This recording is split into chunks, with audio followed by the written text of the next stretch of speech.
Welcome to special debate. పల్లె సమరం ముగియడంతో పురపోరుకు రంగం సిద్ధమైంది.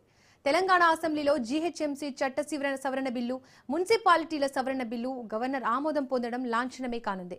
వారం రోజుల్లో సభ ముగించి బిల్లులను చట్ట రూపంలోకి తీసుకొచ్చేందుకు ప్రభుత్వం యత్నిస్తోంది. జీహెచ్ఎంసీని మెగా సిటీగా మార్చుతూ ఎన్నికలకు వెళ్తున్న ప్రభుత్వం రాష్ట్రంలోని అన్ని కార్పొరేషన్లు, మున్సిపాలిటీలకు కొత్త పాలక వర్గాల ఏర్పాటు కోసం రంగం సిద్ధం చేస్తోంది. ఎన్నికల లిస్టు రెడీ అవుతోంది. సంక్రాంతి తర్వాత ఏ క్షణమైనా నోటిఫికేషన్ విడుదల కావచ్చని సమాచారం. సంక్రాంతికి మొదలయ్యే ఎన్నికల మూడ్ శివరాత్రికి ముగిసే అవకాశం ఉంది. పురపోరు తర్వాతే పరిషత్ ఎన్నికలు జరిగే ఛాన్స్ ఉంది. శ్రేణులను ఎన్నికలకు సిద్ధం చేసేందుకు ముఖ్యమంత్రి రేవంత్ రెడ్డి కొద్ది రోజుల్లో జిల్లా పర్యటనలకు వెళ్లనున్నట్లు సమాచారం.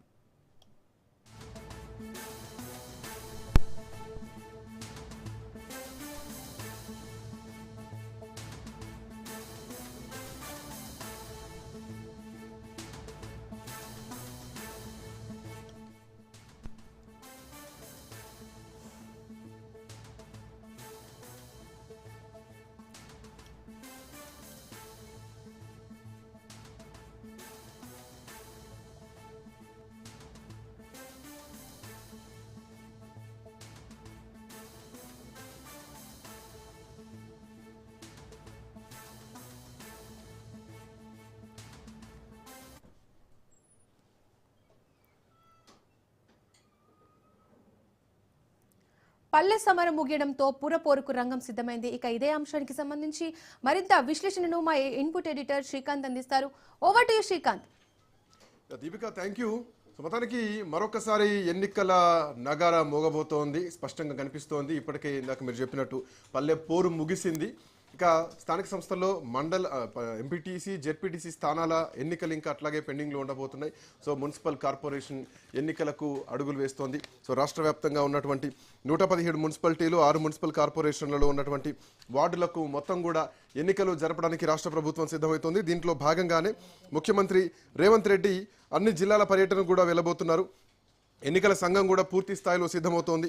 మొత్తం 117 మున్సిపాలిటీలు, 6 మున్సిపల్ కార్పొరేషన్లకు ఎన్నికలు జరగబోతున్నాయి. సో ఇట్లా నేపథ్యంలో ఓటర్ల జాబితాను కూడా ఇప్పటికే ఎన్నికల సంఘం సిద్ధం చేసేసింది.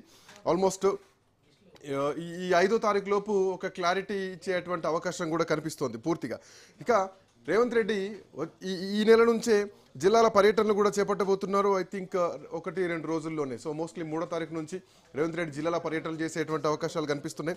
అటు మహబూబ్ నగర్ జిల్లాలో భారీ బహిరంగ సభ, అట్లాగే మిగతా జిల్లాలో బహిరంగ సభలు కూడా పెట్టబోతున్నాయి. ఎందుకంటే పల్లె పట్టు ఆల్మోస్ట్ అటు అంటే 70-30% లాగా గ్రామ పంచాయతీ ఎన్నికలు జరిగాయి. సో బీఆర్ఎస్ పార్టీ ఆల్మోస్ట్ 30% స్థానాలు గెలుచుకుంటే 7,000 స్థానాల పైచిలకు కాంగ్రెస్ పార్టీ మద్దతుదారులు గెలవడం జరిగింది. అయితే అవి గ్రామ పంచాయతీ విషయాల్లో పెద్దగా పార్టీ గుర్తులు ఉండకపోయినా కానీ ఇప్పుడు మాత్రం ఈ ఎన్నికలు, మున్సిపల్ ఎన్నికలు పార్టీల మధ్యలోనే ఎన్నికలు జరుగుతూ ఉంటాయి కాబట్టి, పార్టీ బీఫామ్ల పైన ఎన్నికలు జరుగుతాయి కాబట్టి ఖచ్చితంగా మరొక పోరుకు సిద్ధమవుతోంది.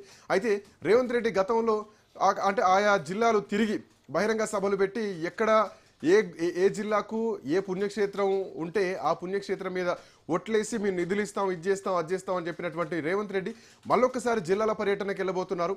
సో ఈ జిల్లాల పర్యటనలో ఏం చెప్తారు, ఆ జిల్లాకు ఏం చేసినామని చెప్తారు, ఏం చెప్పబోతున్నారు అన్నది కూడా ఒక క్వశ్చన్ మాత్రం కనిపిస్తోంది.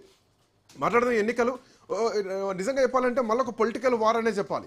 ముఖ్యమంత్రి బయటకు వెళ్తున్నారు, మరోవైపు మాజీ ముఖ్యమంత్రి కేసీఆర్ కూడా బహిరంగ సభలకే సిద్ధమవుతున్నారు.